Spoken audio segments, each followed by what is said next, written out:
Hello and welcome back from the break. You're watching Future Proof. Sarah Hopwood as I interview guests talking about how to future proof business and basically just, I think, empower and get people feeling excited about the future. Sometimes I run programs on my own and just share a bit of intellectual property, but other times I invite people on and we have some great discussions. And this week I have Powell and Declan Swan with me, who are both involved with the UK200Group. And just going into the break, Kevin was talking about who started it and what the purpose was. So we're going to continue that discussion now, and I hope that you enjoy hearing all that Kevin and Declan have to say.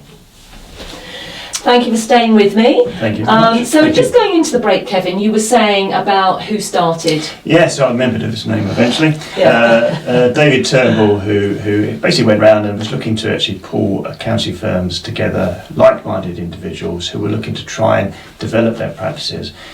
Couldn't afford to have everything under their own roof, but actually by working together, pooling quality, pooling resources, it meant that they could actually establish themselves and grow.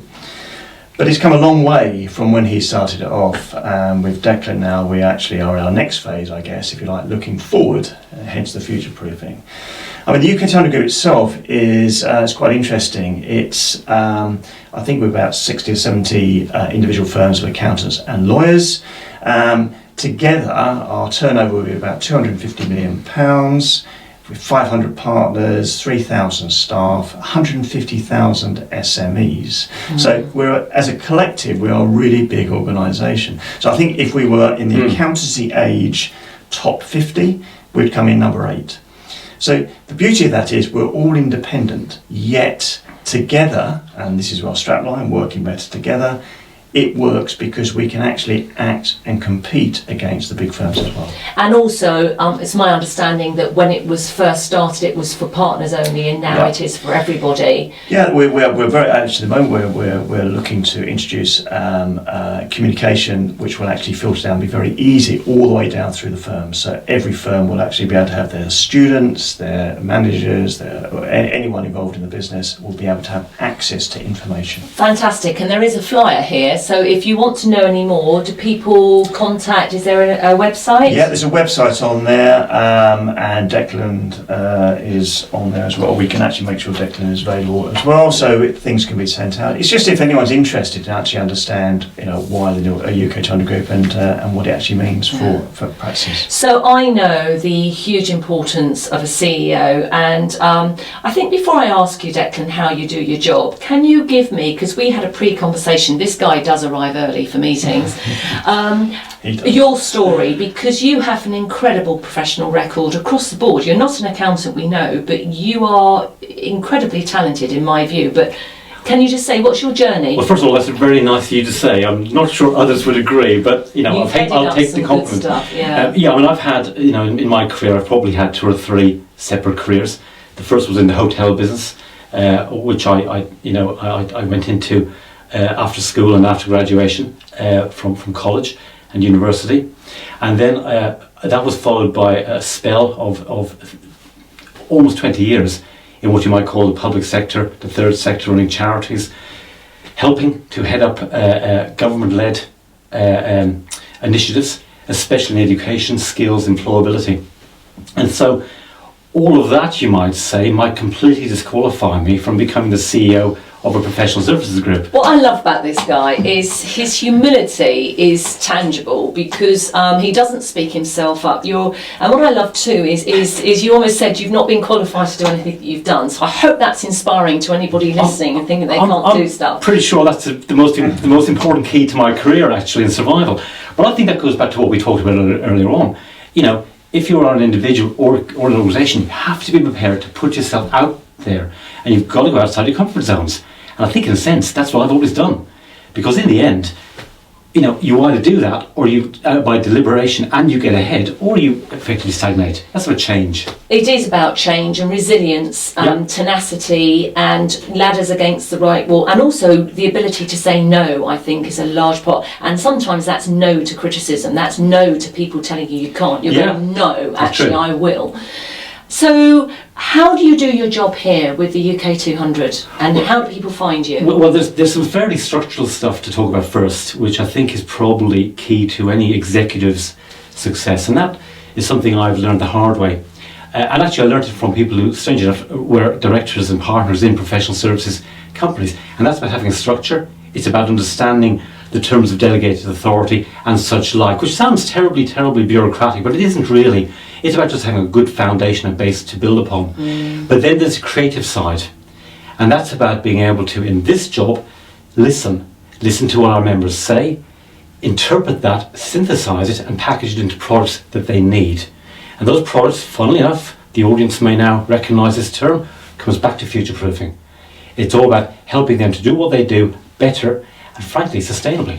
And also, I like in the earlier discussion when you were talking about the service side, about the advisory side, and Kevin was saying, you know, accountants and lawyers, and we said we mustn't forget the lawyers, you know, the lawyers as well. You are already doing it, but some people don't realise they're doing it. So it's actually bringing it into the forefront of the conscious mind and going, you are already doing this. How can you leverage it? How can you package it? How can you sell it? And I think the key thing here is that chartered accountancy and law has changed over the years.